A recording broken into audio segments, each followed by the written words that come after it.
आज मैं पहली बार YouTube के ऊपर भगत सिंह जी के ऊपर बोलने जा रहा हूँ। इससे पहले किताबें तो मैंने कई लिखी हैं और टीवी सेंटर में भी कई बार वार्तालाप में मैं गया हूँ और कॉलेजेस में, यूनिवर्सिटीज़ में भगत सिंह के ऊपर लेक्चर भी दिए हैं। तो सबसे पहले तो मैं ये बताना चाहता हूँ कि भगत सिंह एक ऐसी शख्सियत है हिंदुस्तान के स्वतंत्रता संग्राम के इतिहास में जिसके ऊपर 7 फिल्में बनी हैं। किसी भी पर्सनैलिटी के ऊपर 7 फिल्में हिंदुस्तान में आज तक नहीं बनी।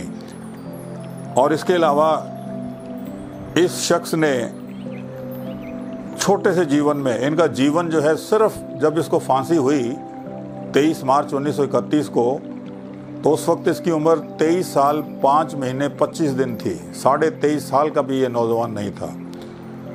पूरे दुनिया के इतिहास में इतनी छोटी उम्र में इतनी लोकप्रियता आज तक कोई भी व्यक्ति हासिल नहीं कर सका। तो ऐसे युग पुरुष के ऊपर जो है मैं आपको ये बताना चाहता हूँ कि इसका जन्म कहाँ हुआ, ये इसका पारिवारिक जो है बैकग्राउंड क्या थी और इसकी शिक्षा दीक्षा क्या थी।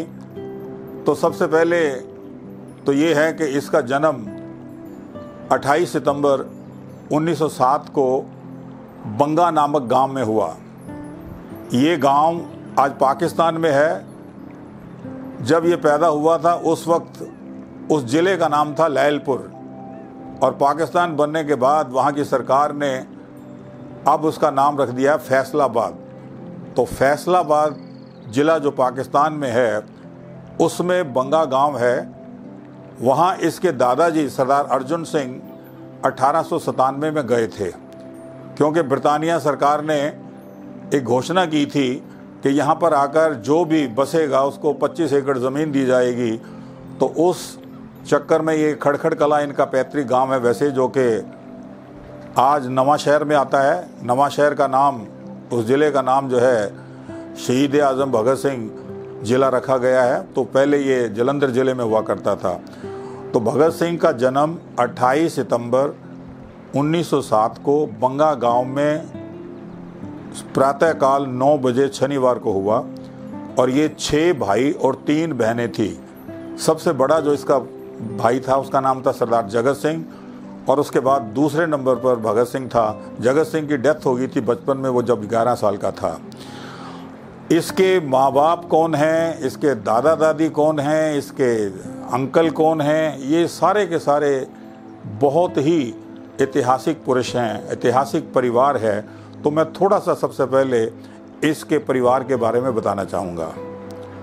नंबर 1, इसके दादाजी का नाम है सरदार अर्जुन सिंह। वो पंजाब के पहले सिख व्यक्ति थे जो आर्य समाजी बने। दयानंद सरस्वती पंजाब में आए थे, यज्ञोपवीत इनका उन्हीं के हाथों से हुआ। और ये ऐसा परिवार है कि परिवार के अंदर सिख धर्म और आर्य समाज दोनों का मिश्रण था।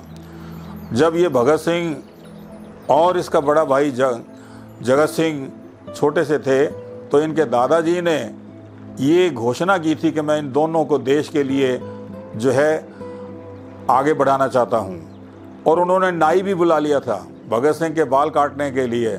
लेकिन जो भगत सिंह की दादी थी सरदारनी जय कौर, उसने कहा कि मैं आपकी बाकी तो सारी बातें मान लेती हूँ लेकिन इनके केस मत कटवाओ।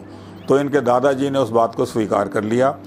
और उसके बाद ये बच्चा जब थोड़ा सा बड़ा हुआ तो इसको वहीं के स्कूल में दाखिल कर दिया गया। लेकिन उससे पहले मैं ये बताना चाहता हूँ कि इसके दादाजी वैद्य थे, आर्य समाजी थे, सिख धर्म के ज्ञाता थे, बहुत बड़े समाज सेवी थे।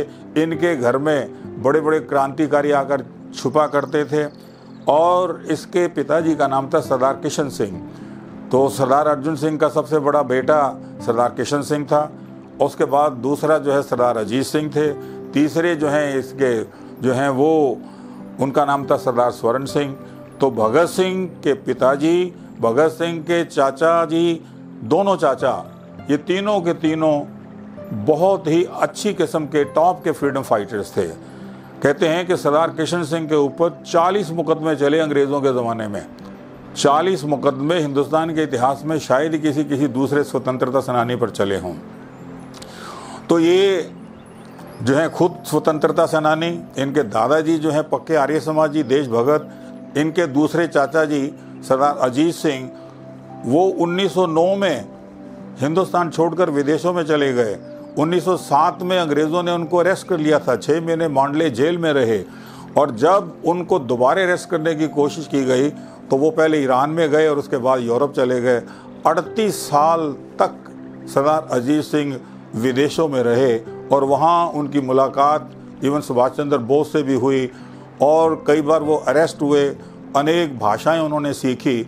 और जब 1946 और 47 में जवाहरलाल नेहरू के नेतृत्व में इंटरिम गवर्नमेंट बनी तो ये मार्च 1946 को हिंदुस्तान वापस आते हैं 38 साल के बाद। और जब ये वापस आए सरदार अजीत सिंह तो ये चांस की बात है कि 15 अगस्त 1947 को जो है जिस दिन देश आज़ाद हुआ, जवाहरलाल नेहरू का भाषण सुनने के बाद सरदार अजीत सिंह जो है उनका निधन होता है। तो सरदार अजीत सिंह, सरदार किशन सिंह, इनके दादा अर्जुन सिंह, उनके बारे में मैंने आपको थोड़ा सा बताया, और जो है इनके छोटे चाचा जिनका नाम सरदार स्वर्ण सिंह था, वो जो हैं अंग्रेज़ों के ख़िलाफ़ जुलूस निकालते हुए अरेस्ट हुए थे, उनके ऊपर मुकदमे चले और उनको भी लाहौर की जेल में, सेंट्रल जेल में जो है कोल्लू की जगह, कोल्लू में जो है लगाकर बैल हटा देते थे और इनसे तेल निकलवाया जाता था।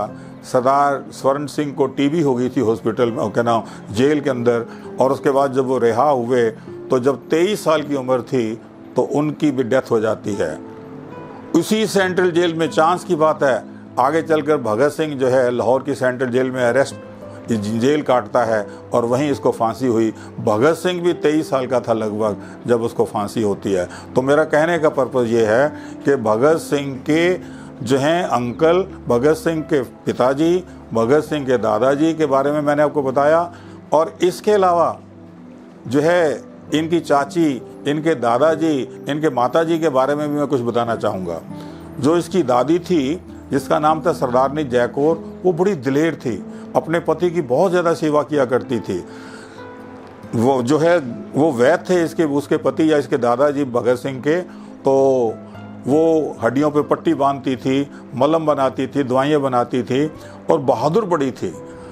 और कहते हैं कि जब भगत सिंह का जन्म हुआ तो उस दिन भगत सिंह के पिताजी, भगत सिंह के चाचा जी, इन तीनों ये जेल में थे और इनकी खबर आती है कि किसी की ज़मानत हो गई, कोई छूट कर आ गया। तो इसकी दादी ने सोचा कि ये बच्चा जो है ये बड़े भागों वाला है, तो इसकी दादी ने भगत सिंह का नाम जो है रखा था भागों वाला। तो भागों वाला आप जानते हो पंजाबी में किस्मत वाले को कहते हैं। एक बार ये हुआ कि जब भगत सिंह दिल्ली की जेल में था, असेंबली हॉल में बम फेंका था इसने, तो उसके बाद इसको दादी मिलने गई तो दादी ने देखा कि भगत सिंह के बेड़ियाँ लगी हुई हैं, हथकड़ियाँ लगी हुई हैं, तो वो इसको देखकर एक प्रकार से जो है उसकी आंखों में आंसू आ गए। तो दादी ने कहा कि मैंने तो तेरा नाम भागों वाला रखा था, ये तूने क्या गहने पहन रखे हैं, हथकड़ियाँ, बेड़ियाँ। तो वहाँ फिर भगत सिंह ने कहा था कि दादी माँ, ये वो गहने हैं जो भागों वालों के भागों में होते हैं, तो इसलिए आपने जो मेरा नाम भागों वाला ठीक ही रखा था। तो इसका नाम बचपन में भागों वाला पहले रखा गया, लेकिन बाद में इसका नाम भगत सिंह रख दिया गया था। तो ये बच्चा जब वहाँ गांव का एक स्कूल था जिसको डिस्ट्रिक्ट प्राइमरी स्कूल कहा करते थे, उस स्कूल में इसको दाखिल किया गया, क्योंकि ये वो परिवार है। उस ज़माने में इसके दादाजी 8वीं पास थे, इसके फादर जो है मैट्रिकुलेट थे, इसके अंकल अजीत सिंह जो हैं वो इंटरमीडिएट थे और सरदार स्वर्ण सिंह भी पढ़े लिखे थे। तो ये सारा परिवार जो है पढ़ा लिखा परिवार था। तो भगत सिंह को वहाँ के स्कूल, गांव के स्कूल में इसको दाखिल कर दिया जाता है। ये 4वीं तक वो स्कूल था और 4वीं तक उस स्कूल में ये पढ़ा। उसके बाद इसके पिताजी जो हैं सरदार किशन सिंह जी, वो जो है इंश्योरेंस के एजेंट बनकर लाहौर में चले जाते हैं। तो इसके बाद 5वीं क्लास में भगत सिंह को लाहौर के DAV हाई स्कूल में दाखिल किया जाता है। भगत सिंह को लाहौर के डीएवी हाई स्कूल में जो दाखिल किया जाता है, ये पहला सिख स्टूडेंट था जिसको डीएवी स्कूल में दाखिल किया गया। और वहाँ पर ये 5वीं, 6ठी, 7वीं, 8वीं, 9वीं तक उसी स्कूल में ये पढ़ता है। तो यहाँ पर मैं एक बात बताना चाहता हूँ, ये जब डीएवी हाई स्कूल में दाखिल हुए तो जब ये 5वीं में थे तो 5वीं का जब रिजल्ट निकलता है तो ये अपने दादाजी को चिट्ठी लिखते हैं। ये बचपन में चिट्ठियाँ लिखने का भगत सिंह को बहुत ज़्यादा शौक़ था और इन्होंने 2 सब्जेक्ट्स का रिजल्ट आया था और उसमें से संस्कृत में 150 में से इनके 110 नंबर थे और इंग्लिश में इनके 150 में से 68 नंबर थे। तो मेरा कहने का मतलब ये है कि ये नौजवान के इंग्लिश में 45% के करीब नंबर हैं, ज़्यादा नंबर नहीं, कोई मेरिटोरियस स्टूडेंट नहीं था। और इस विद्यार्थी ने 9वीं तक ये वहाँ पढ़ता है और 9वीं के बाद जो है जब महात्मा गांधी ने 1920 से लेकर 22 तक नॉन कोऑपरेशन मूवमेंट चलाया तो अंग्रेज़ों के चलाए हुए जो स्कूल कॉलेजेस थे, एडिड थे, तो उनके बदले में वहाँ एक नेशनल कॉलेज बनता है जिसकी स्थापना लाला लाजपत राय ने की थी। तो ये 1921 अक्टूबर में जो है नेशनल कॉलेज लाहौर में जाकर इसने अपना अध्ययन शुरू किया। 1923 तक जो है ये लाहौर में ही पढ़ता है। तो मैं यहाँ पर ये बताना चाहता था कि इसने लाहौर में जो इनको पढ़ाने वाले जो टीचर थे और उसमें सबसे प्रमुख नाम था प्रोफेसर जुगल किशोर का जो प्रिंसिपल थे, और इसी कॉलेज में इनको दूसरे पढ़ाने वाले भाई परमानंद थे जिन्होंने काले पानी की सज़ा काटी हुई थी। कभी कभी शेरे पंजाब जो है लाला लाजपत राय भी पढ़ाने आते थे। विद्यालंकार जी इनको इतिहास पढ़ाया करते थे। तो वहाँ पर जब ये रहे तो वो एक ऐसा कॉलेज था जहाँ का कोई भी विद्यार्थी शिक्षा ग्रहण करने के बाद गद्दार नहीं बना, गवर्नमेंट का गवाह नहीं बना। सारे के सारे देशभगत थे। भगत सिंह वहीं पढ़े, यशपाल वहीं पढ़े, सरदार गंडा सिंह वहीं पढ़े, सुखदेव जी वहीं पढ़े। तो मेरा कहने का अभिप्राय ये है कि ये जो नेशनल कॉलेज लाहौर है जहाँ इन्होंने अपनी एजुकेशन लगभग 3 साल की ली और अब जो है ये पुस्तकें पढ़कर, ये प्रवचन सुनकर, माँ बाप की बैकग्राउंड, इन सब को अगर देखा जाए तो ये अब देशभक्ति के ट्रैक पर आ चुके थे और आगे चलकर इन्होंने देशभक्ति के रास्ते पर चलते हुए कौन कौन से कारनामे किए, इन्होंने जो है कौन कौन सी यातनाएं सही, इनका जीवन का क्या संदेश है, किस प्रकार से इनके जीवन का अंग्रेज़ों ने, ब्रिटानिया सरकार ने अंत किया, ये सारी बातें मैं आपको आगे बताऊंगा।